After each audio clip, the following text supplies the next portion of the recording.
Саботното издание на регионалните вести ќе гледате. Денешниот празник Успение на Пресвета Богородица со црковно-народен собир се одбележа во Лешок.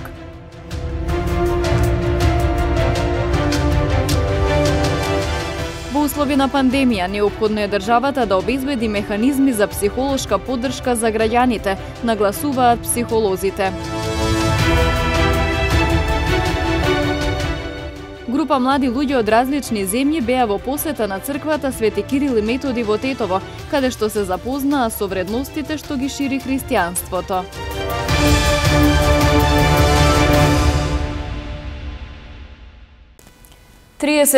Годишна пациентка ја загуби борбата со коронавирусот во Тетовската болница. Во изминатото деноноќие во тамошното ковид оделение починаа вкупно 5 лица, а имало и 16 нови приеми. Лекарите апелираат граѓаните да се вакцинираат за да не го продолжат ланецот на ширење на заразата. 5 починати пациенти по компликации на COVID-19 во клиничката болница во Тетово во текот на изминатото деноноќие. Најмладата е 39-годишна жена која имала претходно хронично заболување. На болничко лекување се 123 пациенти. Иако со мала нијанса на подобрување, состојбата со пандемијата во Тетовскиот регион се уште е критична, оценува доктор Гзим Нуредини, координатор на COVID центарот.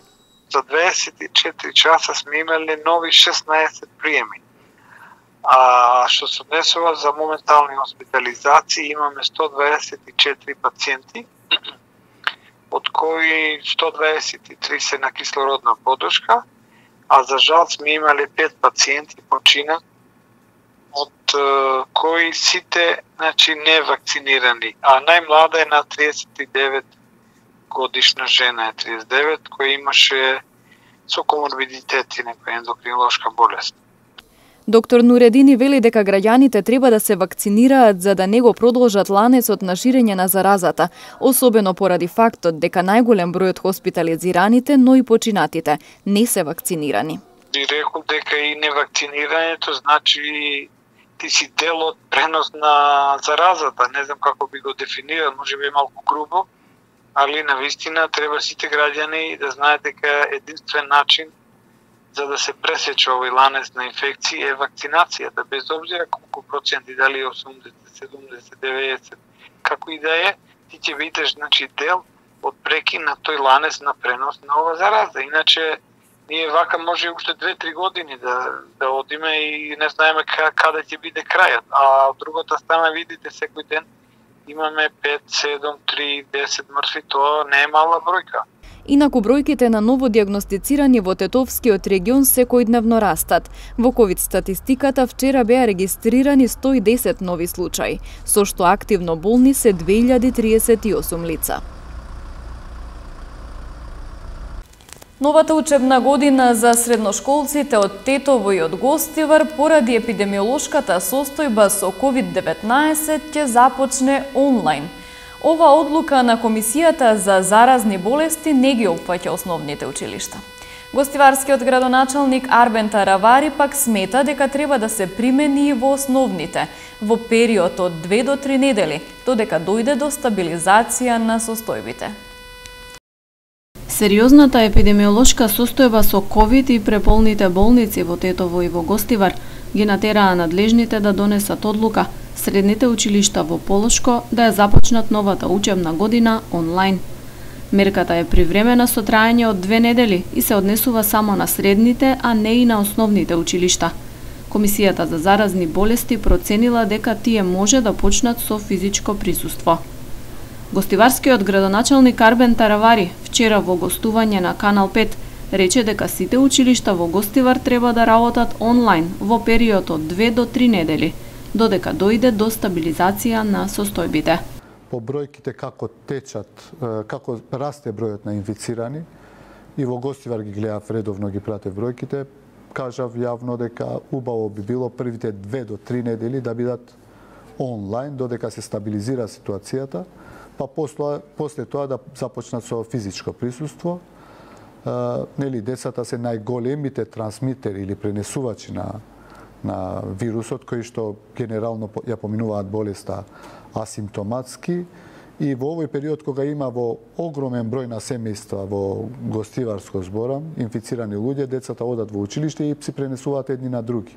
Затоа и овој мој предлог беше пред уште 3 недели ве велам. Пред 3-4 дена повторно имавме кризен штаб во Гостивар во понеделник. За сега е сигурно дека средношколците во целиот Полошки регион на 1 септември ќе стартуваат со настава преку интернет.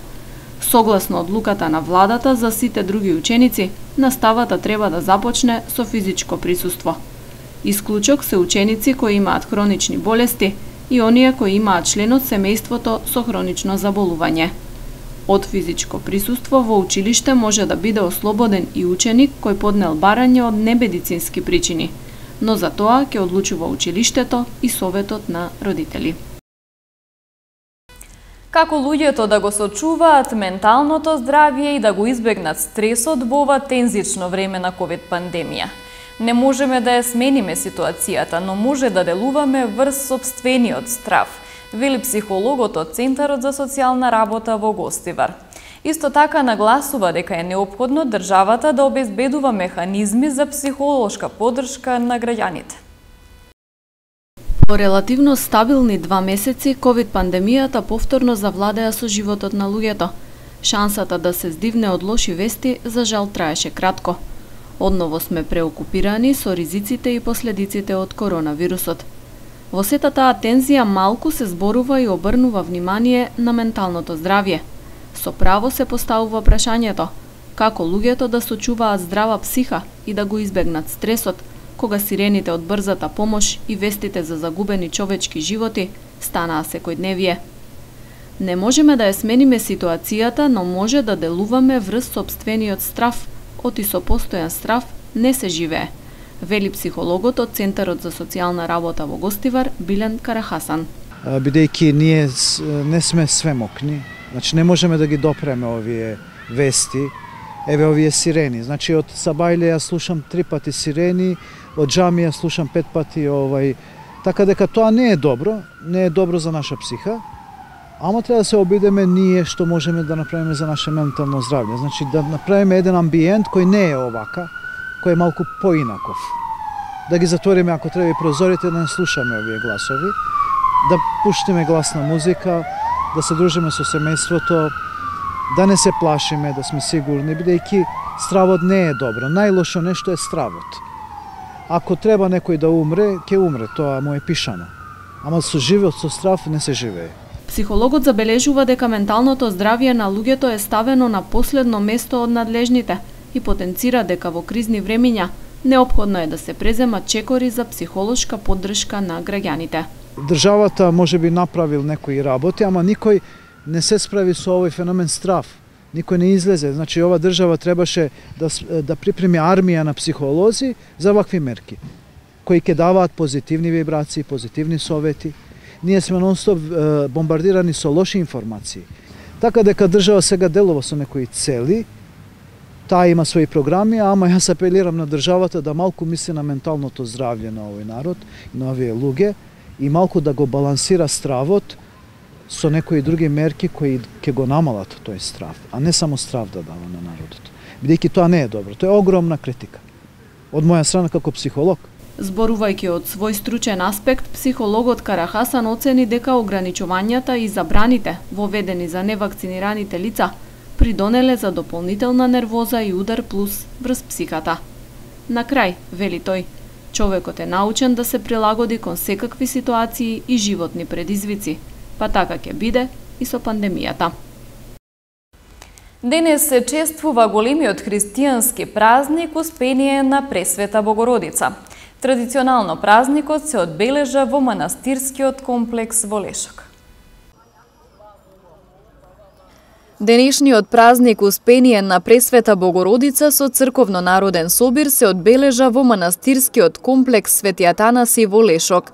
Празнувањето започна вчера во попладневните часови, со празнична вечерна богослужба, на која чиноначествуваше митрополитот Тетовско-Гостиварски господин Јосиф, а продолжи денес со света литургија, на која служеа свештенослужителите на Тетовското архиерејско наместништво. Празникот Успение на Пресвета Богородица или Голема Богородица е посветен на смртта на Марија, мајката на Исус Христос.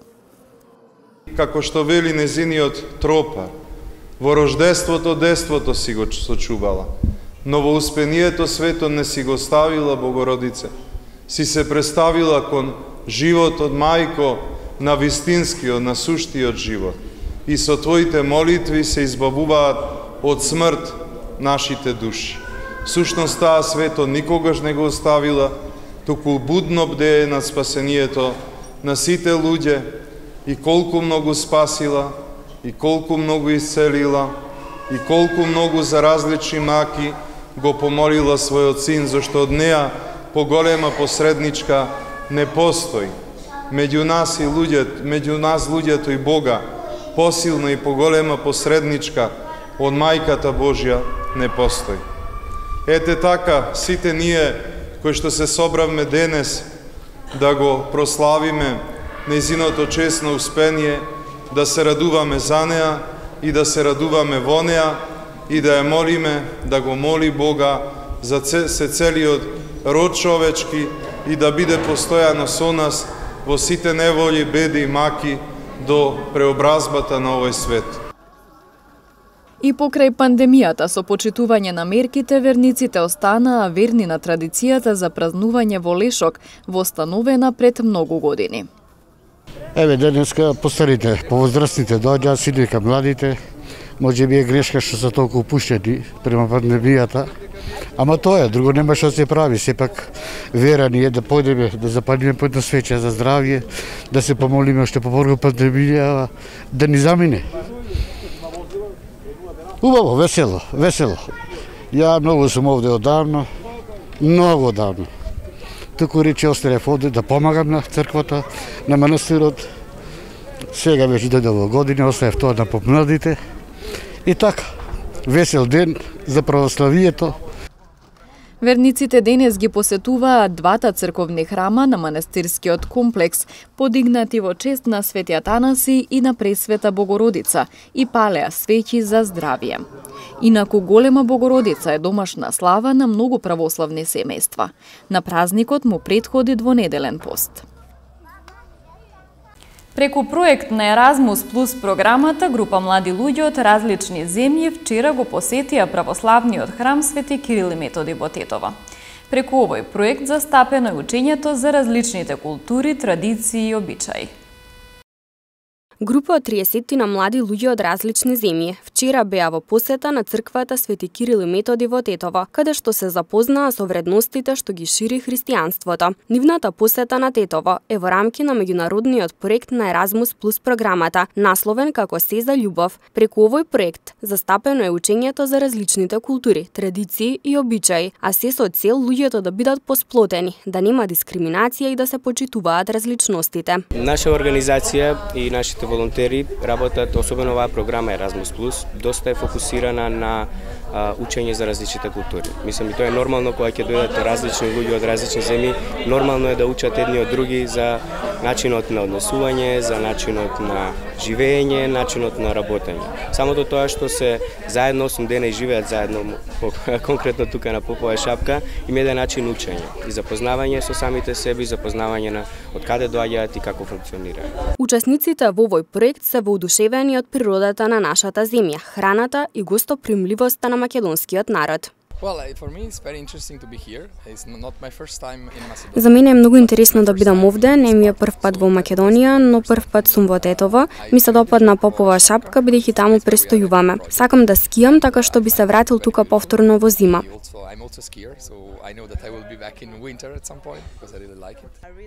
Навистина уживам тука, луѓето се навистина прекрасни. Тука сум прв пат и не очекував луѓето тука да бидат толку гостопримливи како италијанците, бидејќи јас сум од Италија. Еразмус Плюс е програма која што придонесува за развојот на заедницата како општество, засновано на напредно знаење, содржлив економски развој, повеќе и подобри работни места и поголема социјална кохезија, истовремено обезбедувајќи заштита на средината за идните генерации, а особено размена, соработка и мобилност во областа на образованието. 23 возачи возеле дури над 50 км на час над дозволеното на територија на СВР Тетово.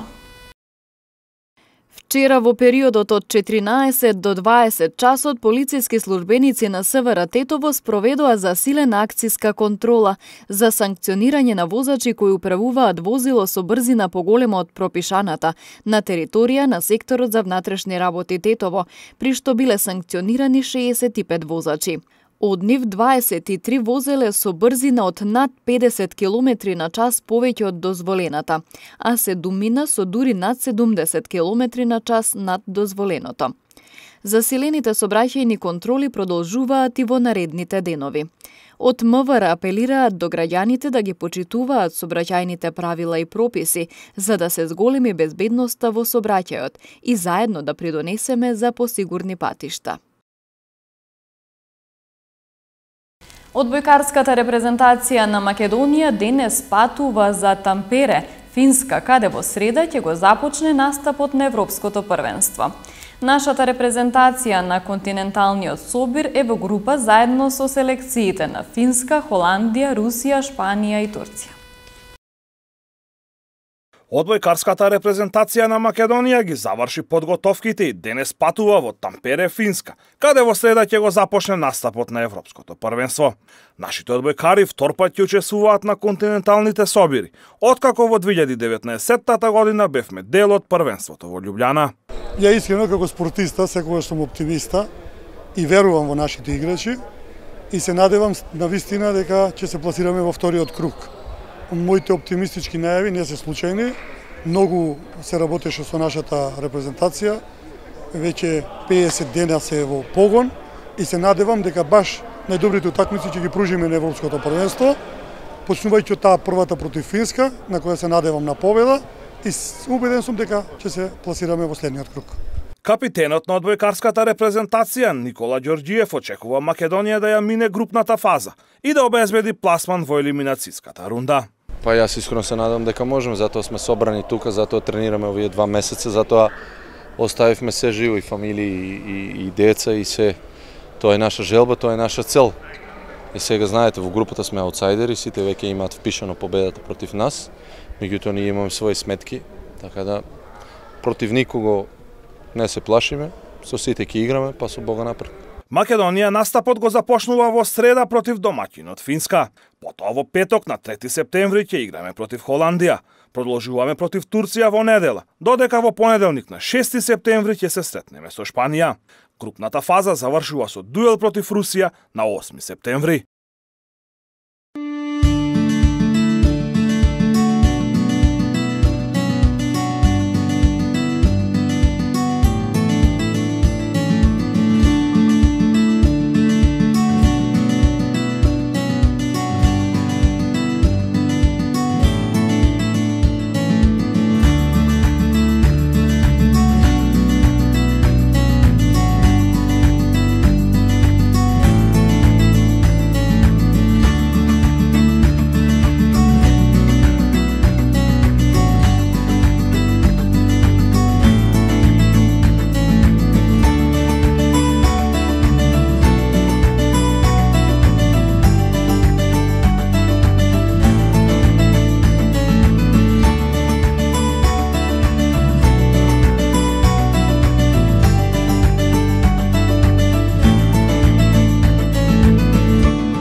Овде е крајот на регионалните вести. Ви благодарам на вниманието со кое не следевте. Имајте убав викенд. Пријатно.